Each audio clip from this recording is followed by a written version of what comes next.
Good day, and welcome to the Throttle Up Leadership Podcast. Our podcast challenges the traditional ideas of leadership and aims to provide distinctive perspectives and practices for building leadership capacity to meet the emerging trials of a volatile and uncertain future. I am Dr. John Dentico, your host. What are the characteristics of a high-performing organization?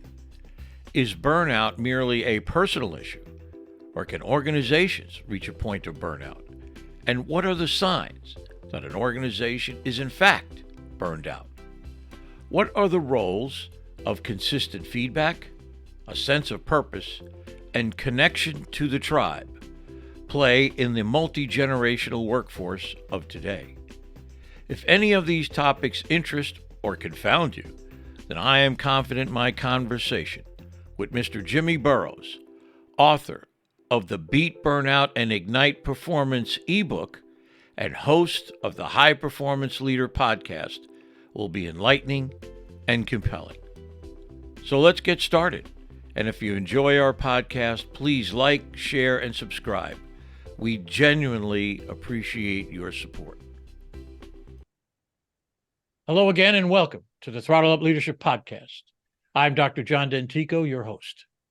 Today, my guest is Jimmy Burroughs.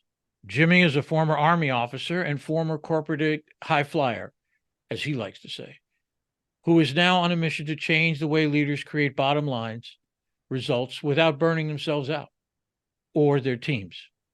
I'm very happy to have Jimmy joining me today. Hello, Jimmy. How are you? I'm good. Thanks, Dr. John. How are you? I am good. I'm real good. Jimmy, let's start off today with an observation I've made. And that simply is that you and I seem to be orbiting around the same planets. Those planets are called recruitment, hiring, and retention. Jimmy, if you would, please give me some of your perspectives on what it takes to attract, hire, and retain good people. It's a great question. And I probably come at it from a different angle, but you're right. We do orbit the same planets. And from the perspective that I work in, which is building high performance cultures, it's essentially a key principle of a high performance culture is the people that you have in your company, the people you stock your culture with. And so an organization's ability to attract the best people for their business, they might not necessarily be the smartest or the most experienced or the most accomplished, but they're the best for their business, the best for their culture, to engage and onboard them in a way into their organization that makes them and helps them to feel part of the tribe, to then develop and grow them as they move through the organization so they want to stay. That is the key to high performance. And I can give you two extremes. There's an organization that I've had many years experience with that they restructure every 12 to 14 months. And they're a high performing business until they restructure. And then it's almost like throwing all the toys in the air and seeing where they land and starting again. And people want to work for this business because they pay well and they develop well. But this continuous restructure really causes a blip in their productivity and performance.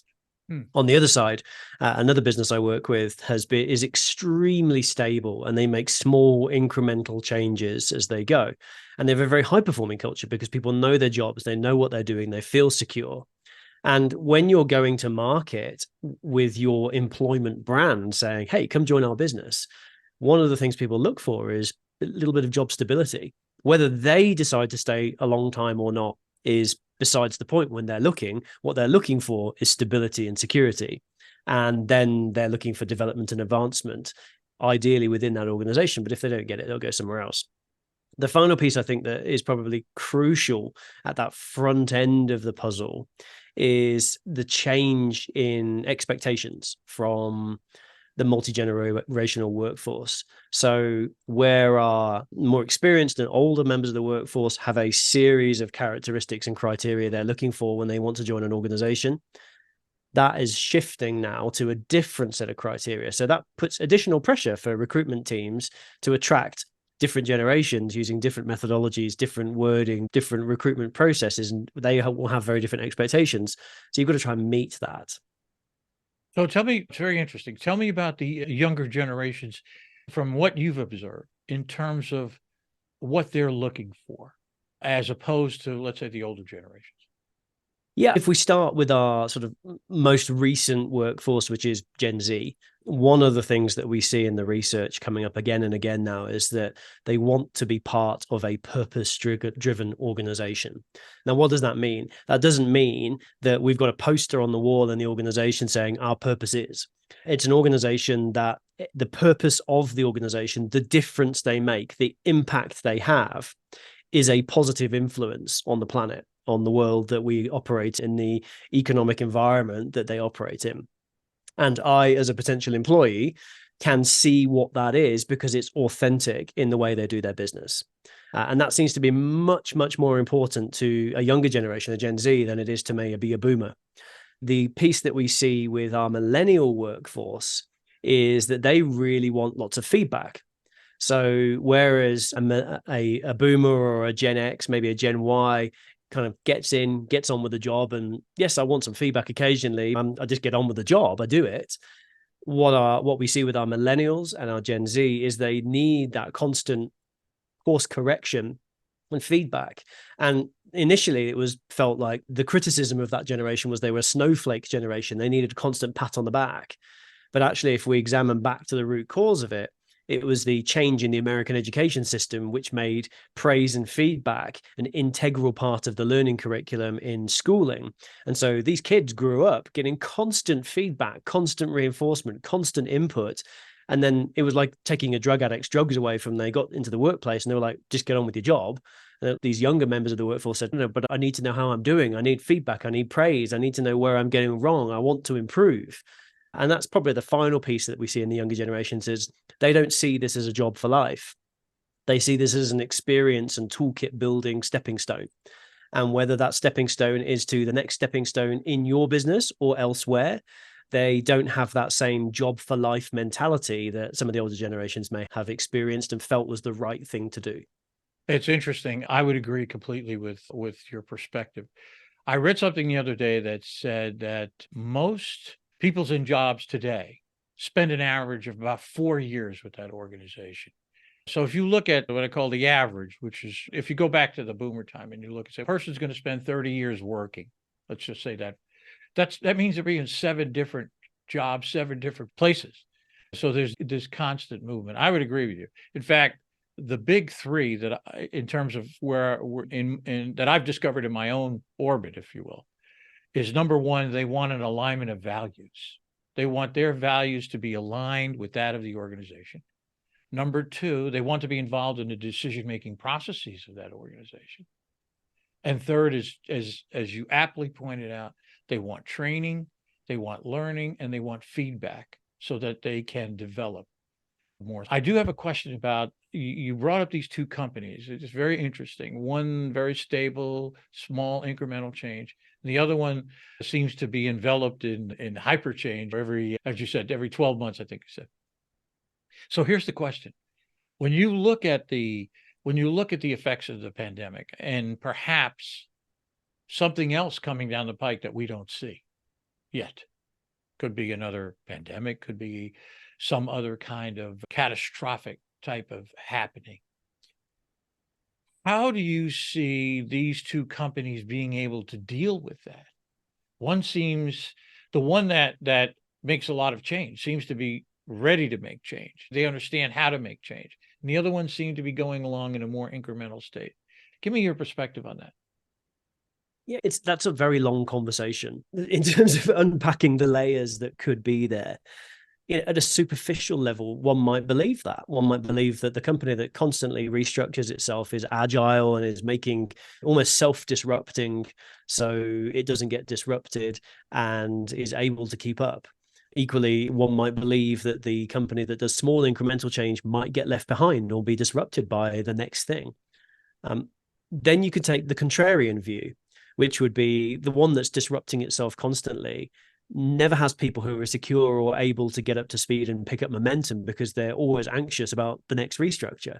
And so whatever comes along, they're in this cortisol-driven amygdaloidal response, fear or fight or flight reaction, which means that they're actually not able to solve problems and make decisions as effectively as those who are calm and collected and capable. The company that has slow incremental change, one could argue that those slow incremental changes are more considered, they're more reflective, and they only make a change when they really need to, because otherwise they don't want to upset the status quo. And both of these are large 8-9 figure businesses. And so they're not Mickey Mouse organizations that are being run by amateurs. They're being run by highly capable professional leadership. The difference being is the approach they've taken. One, let's not upset things unless we need to move. And then when we move, we'll do it in a considered way. One, there's an opportunity, let's take it and change. Or we need to grow somebody's career, so let's change something to make sure that they've got a big enough job to stay in. I'm not sure there's a right answer. It's just two different approaches to the same solution. So you make a profound observation. What an amazing case study they would be, if you think about it, to see what would happen if something else were to come down the pike, as I like to say, and then how they would respond, how they would react to that. It would be a phenomenal case study to see exactly how they dealt with the changes and whether the more incremental, tried and true approach would in the end be better than this constant series of changes. Terrific. Absolutely. And it's interesting you say that. We've been doing that for the last 3 years because we want to really get to the heart of what is a high performance culture and how do you make it happen? And is it chase after the next shiny thing, or is it let's be a little bit more slow and considered? And there's pros and cons to both. Yeah, I could see that. Great. Listen, let's talk about a bit about burnout. Let me ask you, do you think it comes all at once, or is it something that happens over time? I believe it is, and it's a slow burnout is almost like a slow burning fire that picks up momentum. The analogy we sometimes use is the plug hole effect. It starts as a relatively slow swirl on the outside of the plug hole as you're seeing that whirlpool start to form. But as you get sucked down into it, it gets faster and faster until you can't get out and you're trapped. And what we've noticed over the last 6 years that we've been running workshops and focusing on this as an organization is that all of the factors of burnout existed a long time ago. Things like COVID and the pandemic and supply chain issues and wars and all these other things that have happened to us in the last few years have really just exacerbated and amplified the impacts on already overstretched people who were being led by essentially underskilled, undertrained, and underinvested in leadership teams for a generation. So this is not a new thing. This is a long-standing thing. The piece I think that's really interesting to talk about burnout is realistically, it's like when you get your wages at the end of the month and then you live beyond your means. So you're always dipping into your overdraft. And each month you're living continually beyond your means. So you fall a little bit further behind each month. So you're more and more into your overdraft. And the end of the month comes again and you get that payment and it repays you. But by the time you get down the track, you're so deep into your overdraft that your salary gets you back to zero. And then the bank starts to get unhappy with you. And then you get a bad credit score. And then they close your account. The difference being the account that we're talking about is your life and your health. And so burnout is something that creeps up. It's living beyond your energy means, living beyond your motivational means, a little bit too much compared to the rest, recuperation, and well-being that you're giving yourself. And eventually the bank closes the account, which is your body deciding to shut down. Interesting. What about the techniques? How do you help organizations or people deal with burnout? Yeah, it's not easy, is the first thing I would say. The fixes that we put in place, they're fairly simple, but they're not easy. And we, over the last 6 years, have spent a lot of time researching organizations and academic best practices and management best practices to essentially boil it down to what are the few small things that you can do that make the biggest difference. Because if we're talking about an organization that is in a state of burnout, their culture has a burnout culture, leaders are struggling. And we can talk about what does burnout look like at a personal level, but in an organizational level, we're talking about high attrition, high turnover, increased usage of being services such as EAP and things like that. We're talking numbers of accidents, mental being health claims against the organization. There's lots of things you can look at a cultural level organizationally. But we boiled it down to 5 things. And those 5 things essentially are like an old graphic equalizer on a stereo. There's 5 settings, -10 to +10, and every organization has a different setting on each of those 5 dials. The areas that we help are essentially moving those negatives to positives. So the 5 things are initially a sense of purpose. So we start with the individual. Does the individual have a purpose? Do they know why they're here? Do they know what the purpose of their job is? Do they know what the purpose of their team is? And does the team understand their purpose? And is there a purpose for the organization that teams contribute to that's making an impact? So purpose being the first one. The second one is a sense, we call it abundance, but essentially it's the difference between running scared, fight or flight, never enough, always worrying about restructures, lack of funding, lack of budgets, lack of resources, or feeling like everything's okay and we're running okay, which is the sense of abundance. There's enough of everything to go around. We're going to be okay. The third one is what we call connection. So this is, do I feel connected to the organizational values, plan, and strategy? Do I feel connected to the tribe? Do I have a network? And is somebody helping me to build that network? And do I feel connected to the culture? That's probably been one of the areas we focus on a lot with organizations, especially from your audience's perspective, the idea of employee onboarding. So how do we really connect them to the organization? The fourth one is the sense of exploration. So we know from the research that we've done, it's very easy to burn out if you're just doing hamster on a wheel, day in, day out, solving the same problems, using the same tools, high compliance environments, things like that. Now, you will not think, you will not be independent, you will just do as you're told. That is contrary to high performance. Whereas if we're saying, let's try some stuff, let's explore, let's experiment, let's be curious. How else could we do this? How might we improve this? How can we continuously improve? All of those things tend to drive high performance. And when people are challenged with trying and learning new things, generally they don't burn out. And then the final piece of the puzzle, which you may think is probably the obvious one to solve burnout, is downtime. And this is what people are thinking, if I'm feeling a bit burned out, I'll just take 2 weeks off.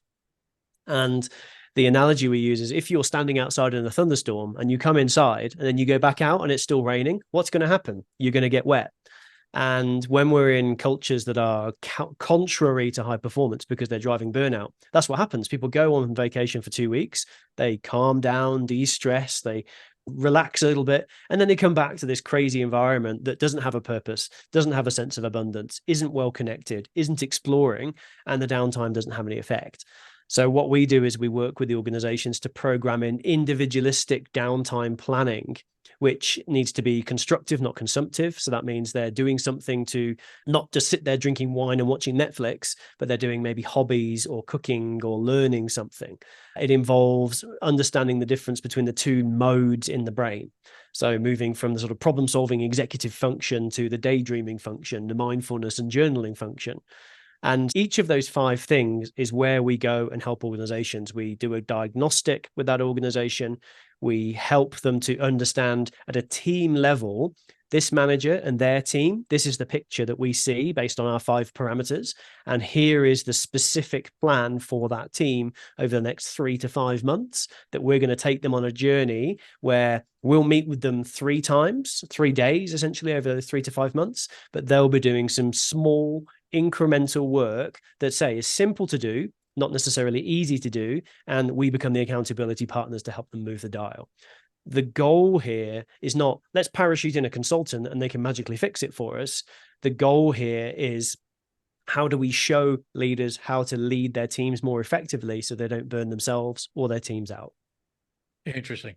You said something that just keyed with me, and that is people feeling as though they're part of the culture, or feeling as though they're invested in the decision making, different things like that. I'm making this transition from this idea of feeling to knowing, meaning I think people want to move beyond feeling that they're part of the organization. I think they want to know. And I think you see that manifested in the second point I talked about, which was people want to be involved in the decision-making processes of the organization. They want to know they're having impact. People want to have meaning in their life. people want to matter. People want their work to matter.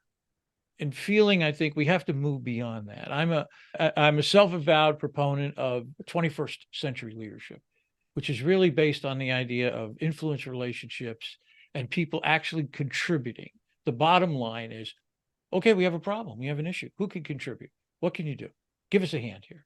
That's bringing people together in terms of a contribution to the complete organizational dynamic. What do you think about that, Jimmy? I don't disagree with you. One of the things that we find with organizations who we tend to engage with is they're a company that's realized they need to make some cultural shifts.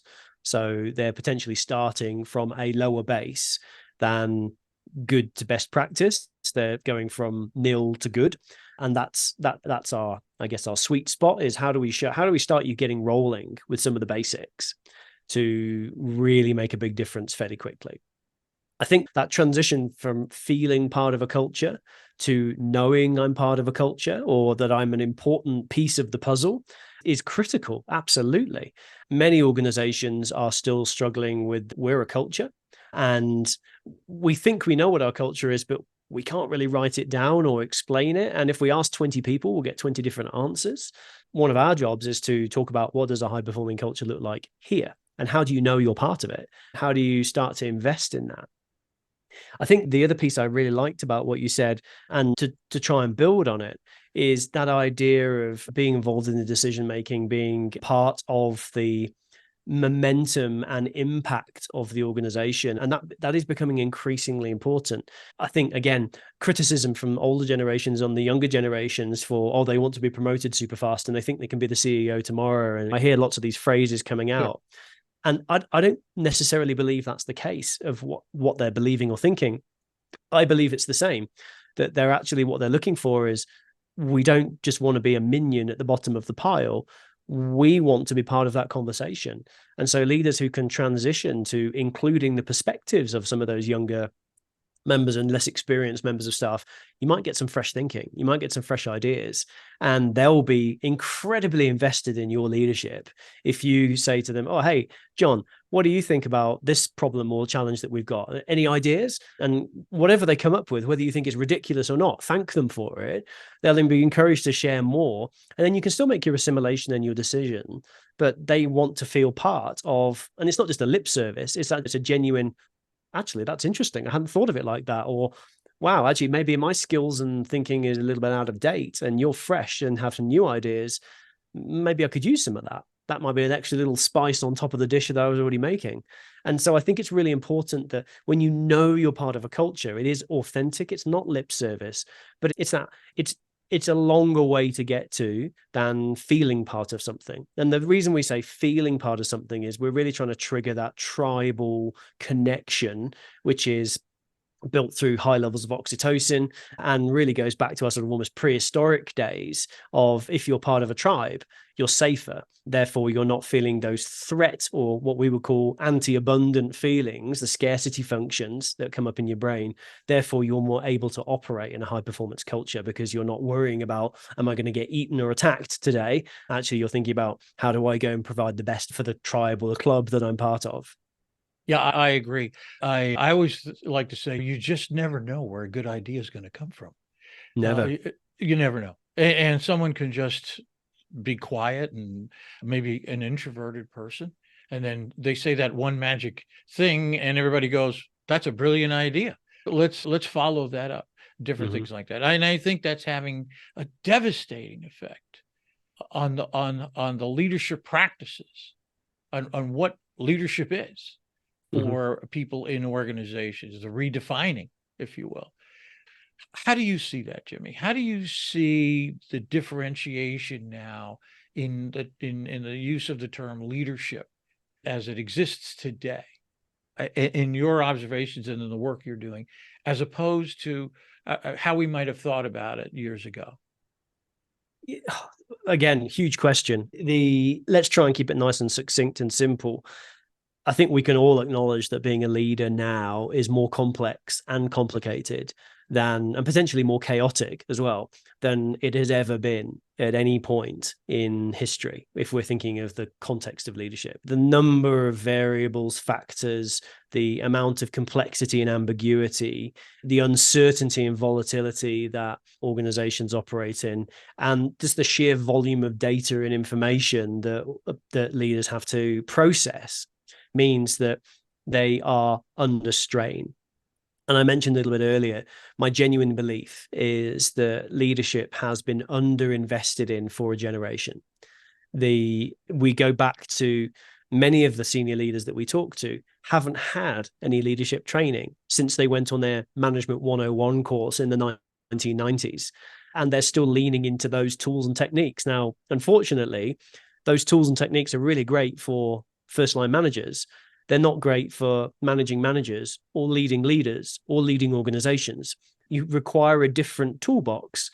So if we're asking leaders to do a great job, we need to equip them with the tools. But due to the 1990s, early 2000s, 2010s, let's really leanify our organizations. Let's strip out layers of management. Let's stop investing in the fluffy things like HR stuff. We have this whole generation of leaders who are undertrained, underskilled, and underinvested in. And that's not their fault. And I want to be really clear about that. But it means that you're almost trying to say to a first-year surgical resident, go and do neurosurgery. They just don't have the skills.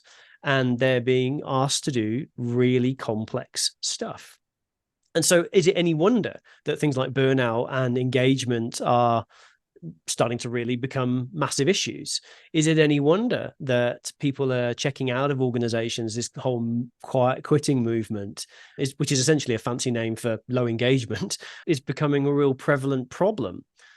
And I think that's down to leadership. So I think leadership hasn't changed. And that's part of the issue, is that we're relying on out-of-date skills, techniques, and tools to lead in a modern context. And that's where we're tackling some of the challenges, where we show leaders how to do a better job. And 9 times out of 10, it's taking them out of the follow me, I'm the leader, to, hey, everybody, what should we do here? Who's got some ideas? Leadership. So becoming way more collaborative, way more horizontal in the way they lead. How do I network? How do I influence? How do I have tough conversations? Really basic skills, but at a senior level of an organization. And then obviously there's an expectation to have commercial acumen, strategic foresight, all of the technical skills. We work on the people to people skills, and they're the ones that we can see the greatest difference in, because people have got very good at running businesses. They haven't got great at leading people. It's interesting. I've been doing leadership training for 30 years. And there are, from my perspective, there are 2 sides to the equation. And I have drawn a line in the sand between the 2 of them. I look at it as leader development or leader training.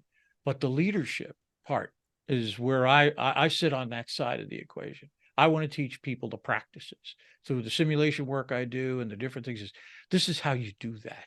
This is how you practice leadership.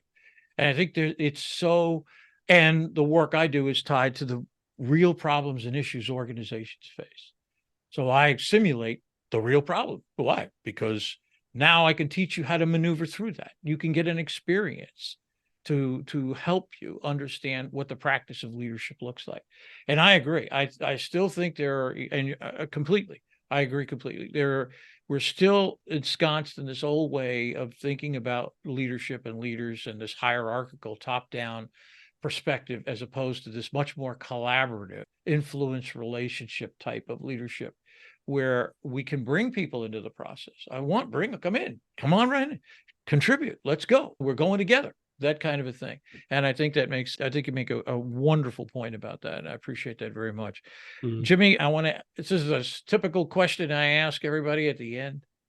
And that is, if you had a magic wand and you could wave it and fix one problem, what problem would you take on, Jimmy? In the world of leadership, or anything at all? In your work. My work. In your work. What you're working on, the things that you pay attention to, the things that you're focused on trying to change. Let me put it that way. I think at the moment, what I would want to have some sort of impact on is shifting the perspective that it's all about the dollars and shareholder returns and profits and money to it's all about the people. Because if you focus on the people, everything else fixes itself.